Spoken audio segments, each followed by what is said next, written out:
So as we begin to bring the energy into a quieter place, a more receptive place, just let your body and your consciousness settle a little bit in this moment. And take a breath.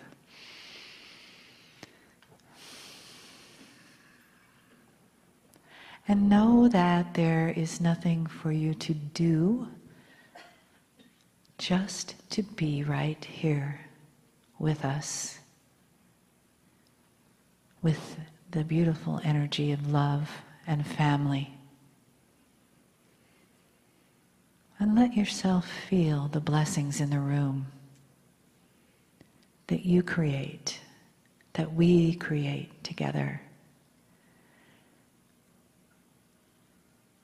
Feeling the energy of the cosmos coming in through the crown of your head and just settling for a moment in your heart, saying hello.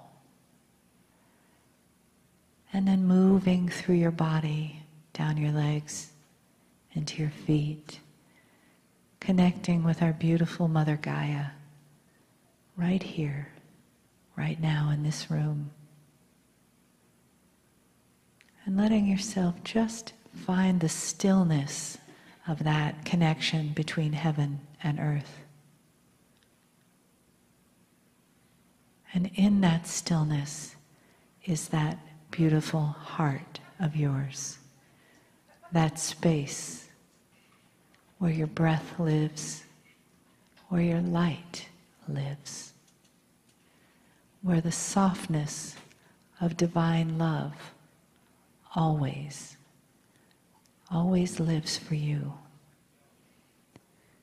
Even when we forget, it's still there waiting for you to take another breath and move through your body, your consciousness, into that place of receiving divine love.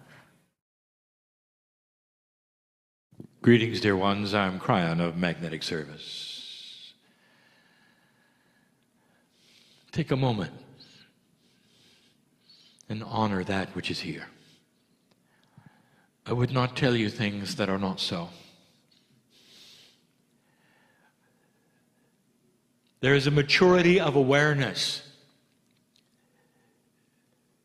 that is in the room,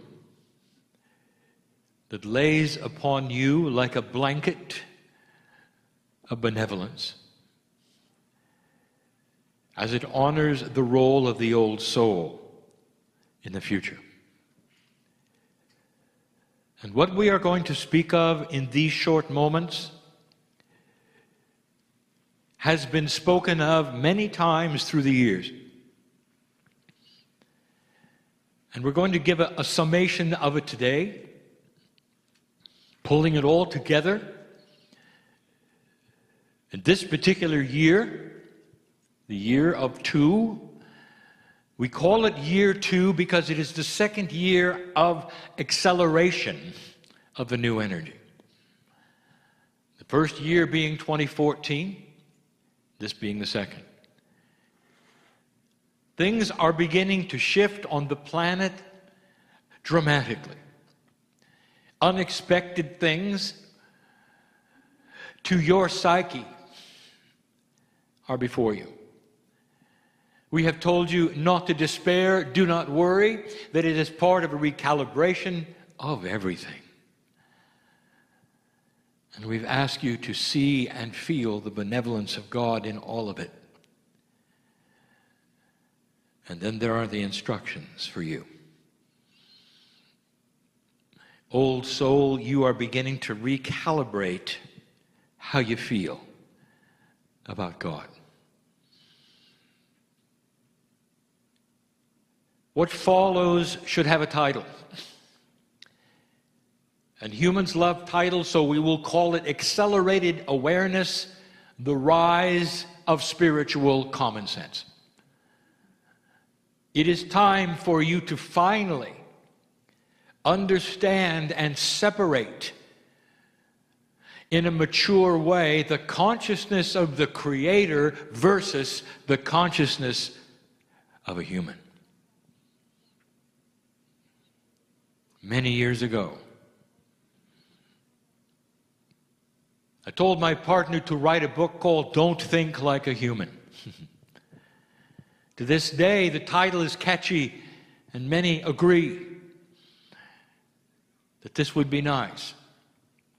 Now, it's a prerequisite. And we're going to give you a number of attributes. I'll even call them items that are things to work on and understand and to realize that are involved in everyday life, and you will relate to these things because they are how humanity has worked with God in the past. We've given you channels through the years. It told you not to take the consciousness of humans and place it upon God. And this is another one of them.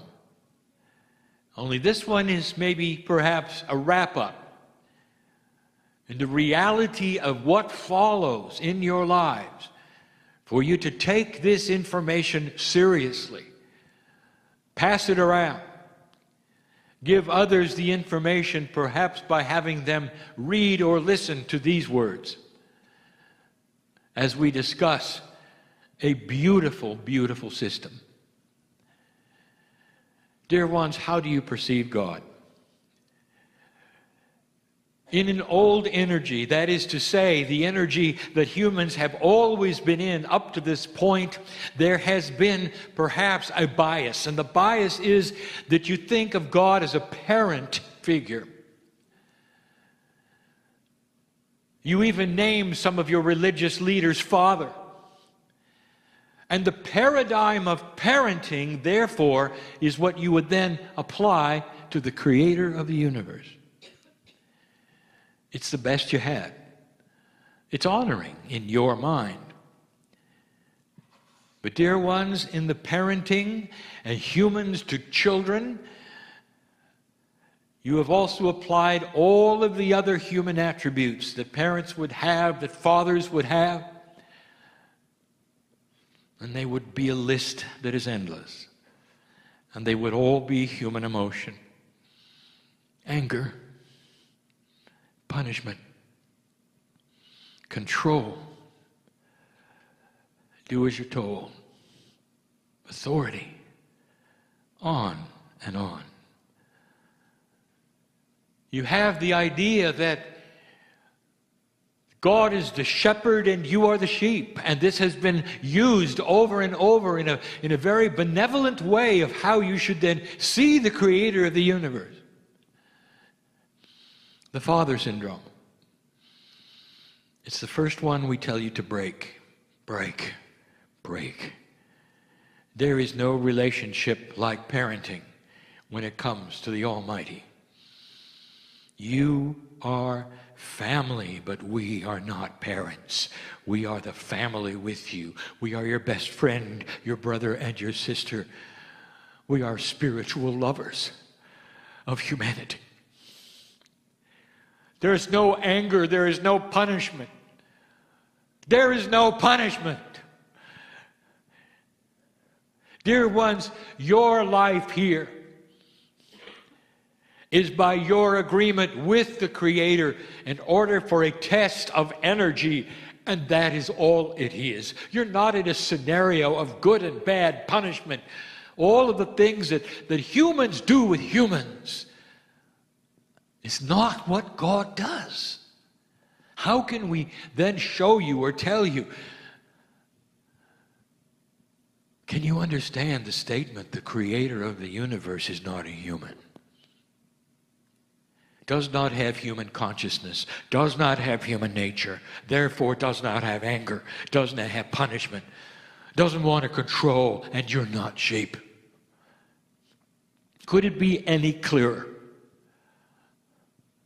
The closer you get to the source which is inside you, which is God, the more you will feel this arrangement we have. One single hand reaches out to you that is the Creator and is all that is, asking you to take it, not so you will be controlled as sheep, but so you'll be included in the creative source.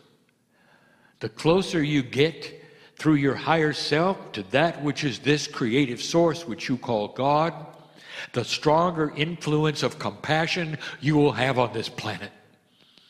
Like the masters that came before you, who were not angry and who did not punish and did not want you to be sheep. That's number one. Could it be any clearer? To change the paradigm of the relationship to the part of you which is creation.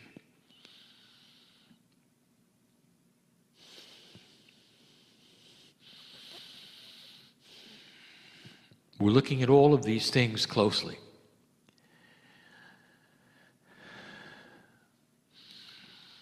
And we have so many of them.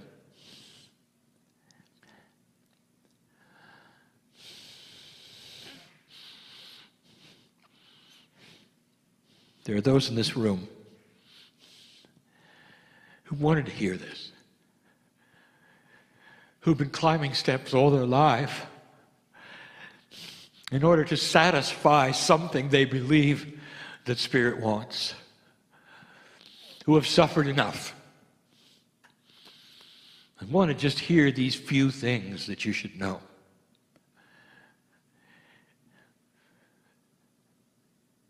Dear ones, there is no hierarchy.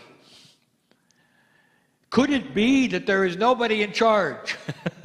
It is a human attribute. Don't you understand this? In order for you to group together and accomplish anything, there's a structure. It's human.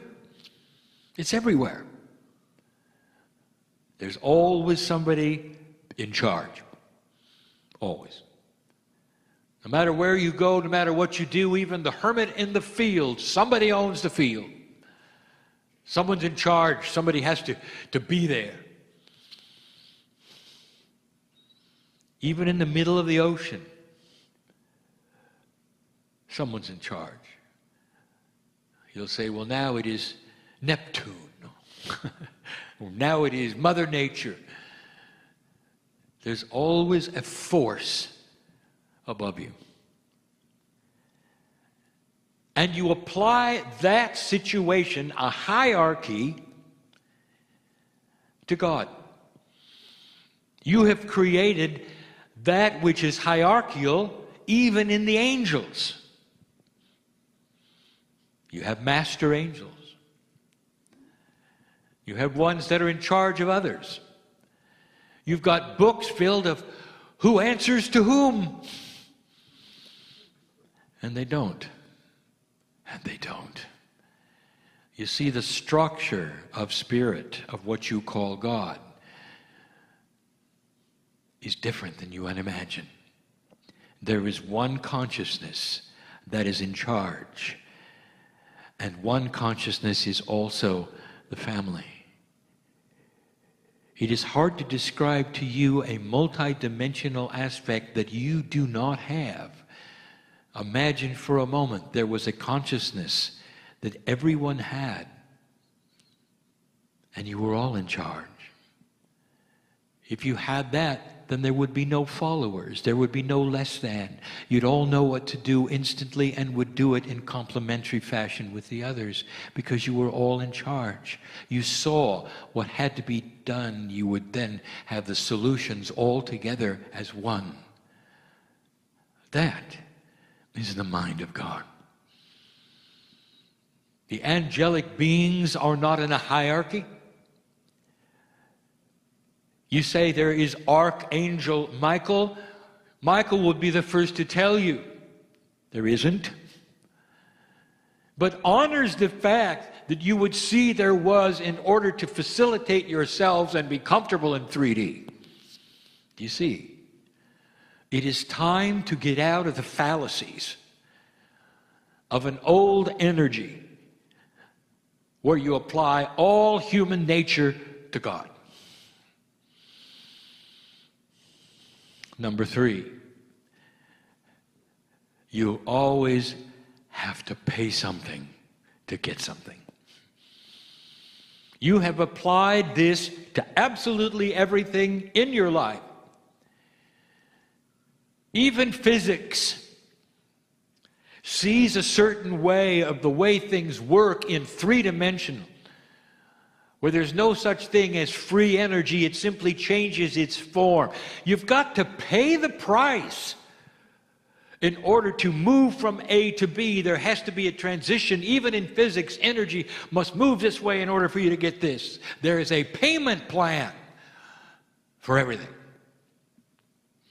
And you applied that to God. Oh, did you? So here comes the creating force of the universe. And the first thing you're going to ask is, what do I have to do? If you give up your energy, if you're going to count some beads, if you're going to do something, it's going to be to pay spirit so that you can exist as good in the eyes of God. Let me tell you something. You are born magnificent and perfect and always are. Always are. There is nothing you can do that will diminish you in the eyes of the Creator. Oh, you may disappoint yourself. You may disappoint society. You are here for a reason, and the test is here. You may make some funny decisions that other humans don't like, and God loves you the same. Did you hear that? And when you die and transfer energy for a moment to my side of the veil before you return, when you do, there is a party that celebrates that which you did, called living life on the planet and being part of the puzzle. Everyone, from the minister to the one in prison. Do you hear me? And this does not compute, does it? It doesn't work for you. Anyone listening to my voice, I'll tell you, you say, there has to be a punishment, a payment. You have to pay to get something. No, you don't. You arrived on this planet on purpose, and you didn't pay anybody to get here. And it wasn't a punishment. Why do you assign negative and positive energies to everything that happens? And you do.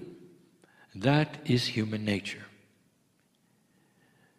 Every single organization that is spiritual, including this one, if you want to call it an organization, it's an organization of consciousness, has that in it. There's got to be something you must do to have the favor of God. And then you ask, am I doing it right? Oh, yes, you are. By being in the chair and loving God, you're doing it right.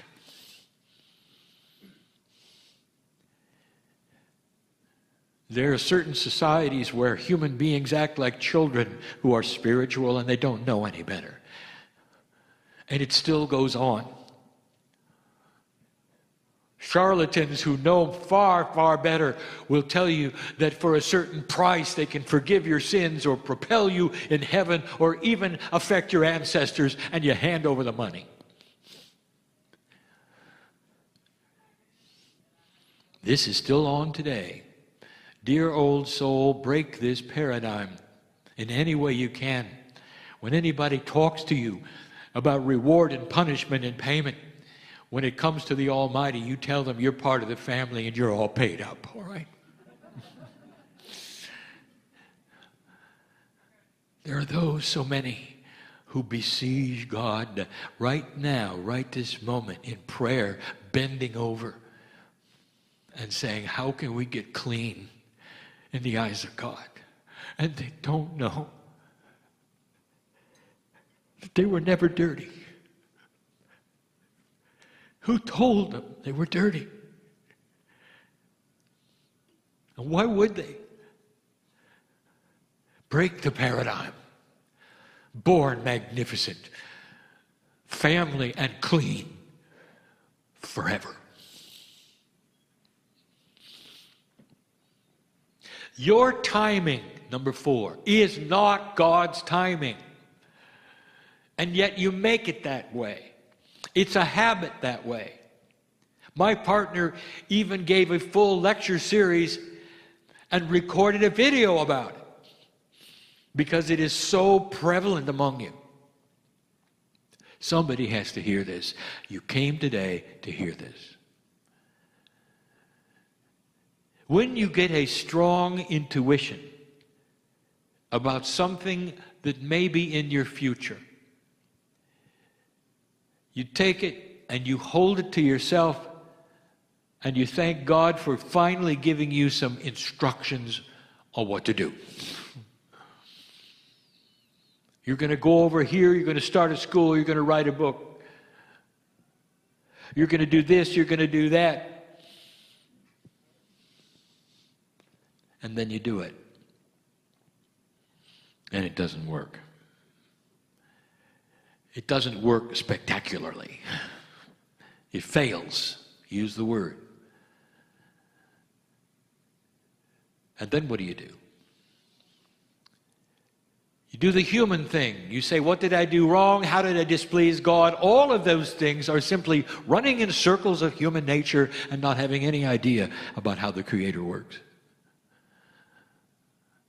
If any of you at any time get a message about something that is coming or an inkling or a feeling, I want you to promise me you'll have common sense that is spiritual and see it for what it is.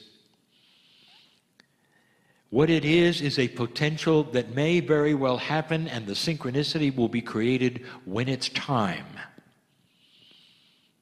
and not on your clock. I want to show you why you do what you do, and we've discussed this before.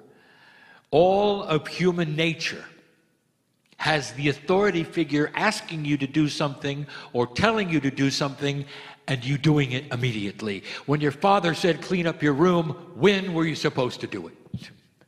When your boss tells you they want something, when were you supposed to do it? And the answer is always now. So Spirit gives you intuition about something that's going to happen, something that's in the works, or for you, something you're supposed to do, and you instantly knee-jerk it into reality now. And it fails. Promise me that you will have the wherewithal and the maturity to say, thank you, God, for this information. It's beautiful. And I will wait patiently for the synchronicity that will begin to realize and fulfill this. For I am family and I understand the principles of synchronicity and the timing of Spirit. I want you to see it in the bigger picture. These things that you are working on are potentials. You may be shown something far before someone else who will be part of it is shown. You're going to have to wait for them. For things to come together in a synchronicity, in a society of free choice, they also may change. They may morph into something else, and you will be given that. And yet there are humans that are angry at God because they didn't get number 1, they got number 2. And when you ask them, well, number 2 was better, and you say, yes, but number 1 is what he told me. What did I do wrong? Not understanding. God does not have a list for you. These are energies of potential and the timing of Spirit, not on your clock. Promise me that you won't launch out just because you got the message or the inkling, but that you will wait in a mature fashion for the timing of Spirit and know it when you see it and be comfortable with it. Old soul, mature, common sense should prevail. Number 5, the last one. Purpose. How many sales meetings have you attended? And they all tell you the same thing. In order to have something happen, you have to have a goal. It would be helpful to paste things magnetically on the refrigerator to remind you. Maybe you should go to meetings where other people have the same goals and reiterate them. None of that is what God has. None of that. And we said it before. Your purpose on the planet has nothing to do with your works. Did you hear that? There are sayings that some of you have heard all your life. By your works will you be known. Let me tell you another saying.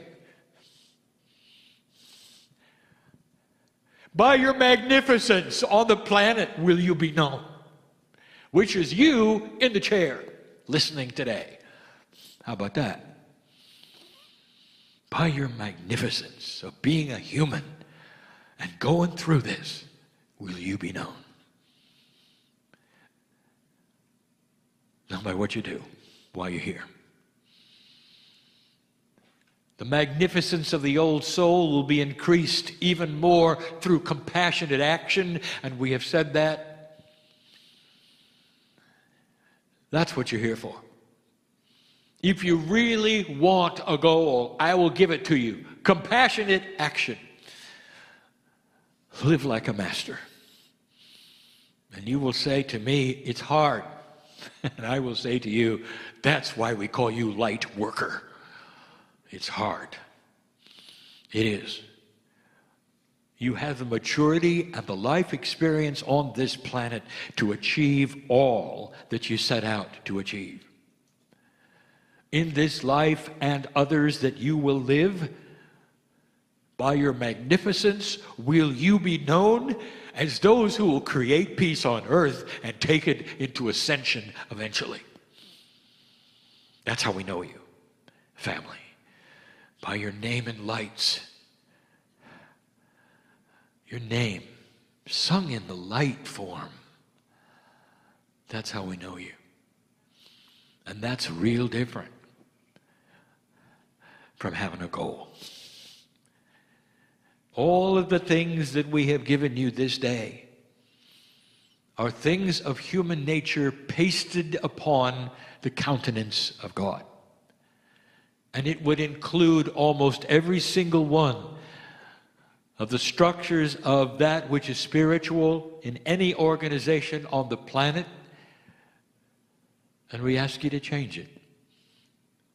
And when you begin to do this, dear ones, you're going to find an increase in love, benevolence, understanding, and peace. You realize there's no more steps to climb to please God. All you have to do is open the door and take the hand of the family that you are. Could it be simpler? Dear ones, this is the message. Profound, complete. And so it is.